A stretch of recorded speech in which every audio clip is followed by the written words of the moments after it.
On va faire un petit atelier là, extraordinaire.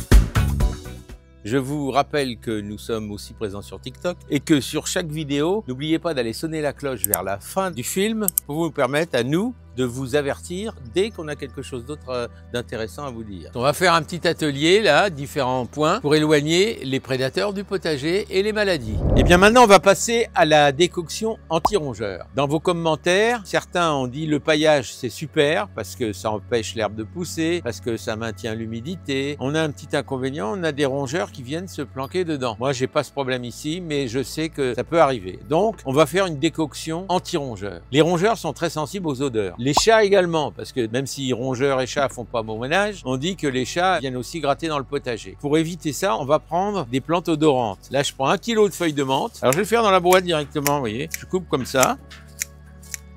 J'ai du persil qui a commencé à monter. On peut mettre de l'estragon si on en a. On peut mettre de la lavande. On peut cumuler l'ensemble. Hein. Et puis du laurier. Laurier sauce.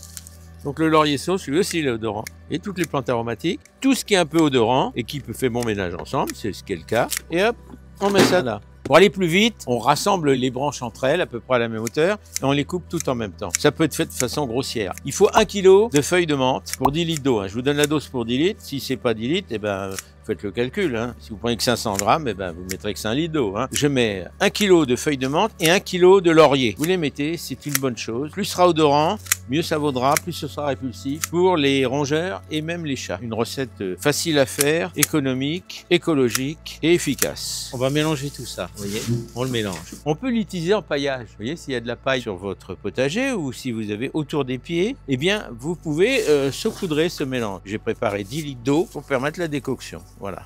Je vais en mettre 5 litres pour un petit peu mélanger. Je mets dans mon seau, donc j'ai fait moitié-moitié. Maintenant, je vais prendre mon filet qui va me servir de filtre. On va le remplir avec tout ça. J'aurais proposé à la mairie de Paris d'en mettre un petit peu aussi. Ça permettrait peut-être de limiter aussi la présence des rongeurs. Bien que on m'a dit que c'était pas des rongeurs, version officielle de la mairie, mais des surmulots. C'est exactement la même chose, mais bon, maintenant on change les noms et puis voilà, ça passe mieux. Voilà, après je le mets à macérer comme ça.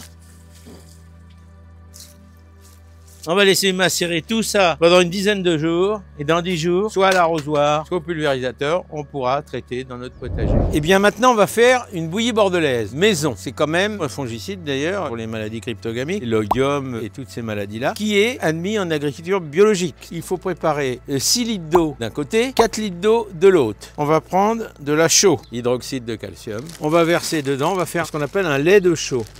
On va le mettre progressivement, vous voyez, comme on ferait en cuisine, hein, pas tout d'un coup. Alors après, on va le remuer doucement, délicatement, avec amour si c'est possible. Ici, on a pesé 200 grammes de sulfate de cuivre. Là, on va le répandre également dans 4 litres d'eau. On remue aussi délicatement. Donc, vous voyez, on a une jolie couleur, bien bleue. Et une fois qu'on aura fait ces deux préparations, eh ben, on va mélanger l'un avec l'autre, comme ça.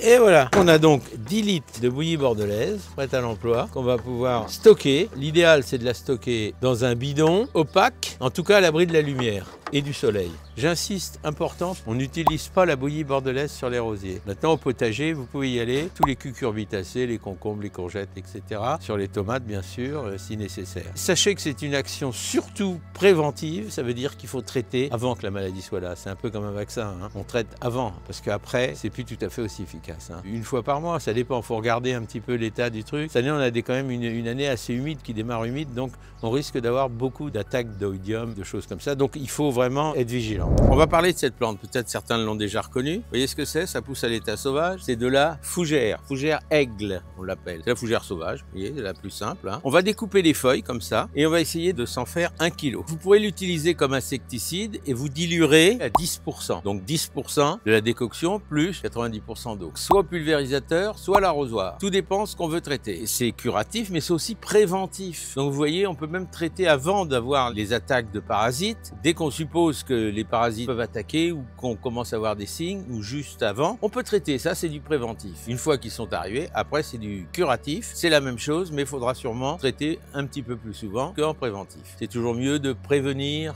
que de guérir. N'oublions pas ça. On va pouvoir s'attaquer à toutes sortes de parasites, c'est-à-dire les pucerons noirs, les pucerons verts, l'araignée rouge, les nigères aussi, donc tout ça. Si on a des pommes de terre, et certains m'ont posé la question, moi j'ai dit taupin. Le taupin, c'est le gros ver blanc. Si on a la chance d'avoir des taupes dans son jardin, elles vont le manger. Par contre, on peut arroser le sol avec cette décoction. Et dans ce cas-là, on fait une décoction également à 10% et on arrose le sol entre les pommes de terre qui commencent à sortir. Ça, ce sera utile pour ça. Mais il faut savoir que la fougère, également, c'est un fertilisant. Si vous en avez beaucoup, vous pouvez pailler votre potager avec de la fougère. Ça, c'est génial parce que dans ce cas-là, vous remplacez la paille par ça. Elle vous fera une protection du sol et en même temps, elle vous permettra de pailler votre sol, de le protéger de la pousse des mauvaises herbes, etc. Et alors, sachez également, en pulvérisation, si vous avez des limaces, comme vous le savez, on a eu quand même pas mal de pluie, on en a encore d'ailleurs, on a toujours les limaces qui sont friandes de nos salades et du reste. On traite au pied, au pulvérisateur, pas trop, mais un petit peu, et là aussi, c'est efficace sur la limace. Elle est également antifongique, c'est-à-dire qu'elle vous traite les maladies cryptogamiques, l'odium, la rouille. S'il nous reste de la fougère, on peut la mettre dans le compost. Elle a un effet activateur du compost, vous voyez. Donc je vous dis, la fougère, c'est vraiment une bénédiction, il ne faut pas hésiter de l'utiliser. Donc on va les mettre à la technique habituelle. Là, je l'ai pesé, je sais qu'il y en a 1 kilo. Il va falloir pour la décoction qu'on coupe comme ça. Prends un sécateur, le faites pas à la main, parce que c'est un peu rigide quand même. Donc si vous le faites au sécateur comme ça, vous voyez, hop,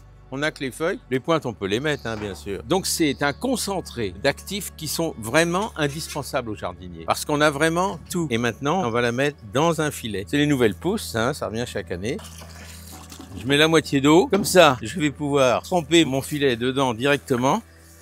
On remet de l'eau derrière, bien sûr. On va laisser macérer une dizaine de jours, sachant que de temps en temps, on vient, hop, on bouge un peu. Alors vous allez voir, dès que ça rentre en décoction, on va avoir des bulles qui vont se former. C'est l'ébullition, ça va faire des bulles. Tant qu'il y a les bulles, ça veut dire que ça travaille. Après, on aura le produit qui sera prêt à être utilisé. Mon purin de fougère est prêt à être mis en stockage dans ma cave. Je vais la mettre de ce pas. Et dans 10 jours, 12 jours maximum, je l'aurai remué un petit peu régulièrement entre-temps, en soulevant mon filet, en le reposant. Et après, j'aurai plus qu'à stocker dans les récipients définitifs. On va parler des fourmis. Beaucoup me disent sur le site, on a des fourmis, qu'est-ce qu'on peut faire contre les fourmis?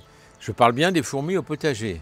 Ce qui n'a rien à voir, les fourmis dans les maisons, bien entendu, on ne peut pas laisser les fourmis envahir son habitation. Mais les fourmis au potager, elles sont utiles. C'est même une bénédiction quelque part, en fait. Elles vont manger les nuisibles, elles vont manger les larves, elles vont alléger le sol. Donc c'est quand même un allié, il ne faut pas les supprimer. On peut faire en sorte qu'on les dévie pour qu'elles aillent ailleurs que dans le potager. Elles vont sur la pelouse si elles veulent, elles vont un petit peu où elles peuvent, mais qu'elles ne viennent pas trop au potager. En effet, si ça vous dérange, moi ça ne me dérange pas plus que ça, sauf si vous avez une invasion évidemment très grande. On peut utiliser du vinaigre blanc, 50% de vinaigre blanc, 50% d'eau. On va vaporiser sur les passages. Toutes les recettes que je vais vous donner vont agir sur les éclaireuses, car dans une fourmilière, il y a les éclaireuses et elle va perturber les pièges phéromones. Donc du coup, elles vont être complètement désorientées, ils vont plus savoir dans quelle direction aller, puisque c'est les éclaireuses qui donnent la direction, et ils vont partir dans une autre direction et ils seront plus dans votre potager. Mais encore une fois, ne soyez pas affolés par les fourmis, sauf évidemment s'il y en avait de trop. Les autres trucs, mais ils agissent de la même façon sur les éclaireuses en perturbant leur système olfactif. Donc on peut utiliser des huiles essentielles, soit de menthe poivrée, soit de lavande. C'est des odeurs qu'ils n'aiment pas vraiment. Le jus de citron qui est aussi bénéfique.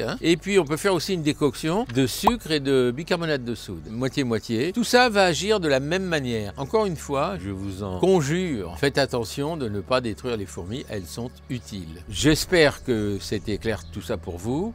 Je vous souhaite bien entendu le meilleur comme d'habitude. Je vous invite à nous suivre sur YouTube et puis de sonner la cloche pour qu'on puisse vous informer du suivi, bien entendu. Bon courage à vous tous et à bientôt.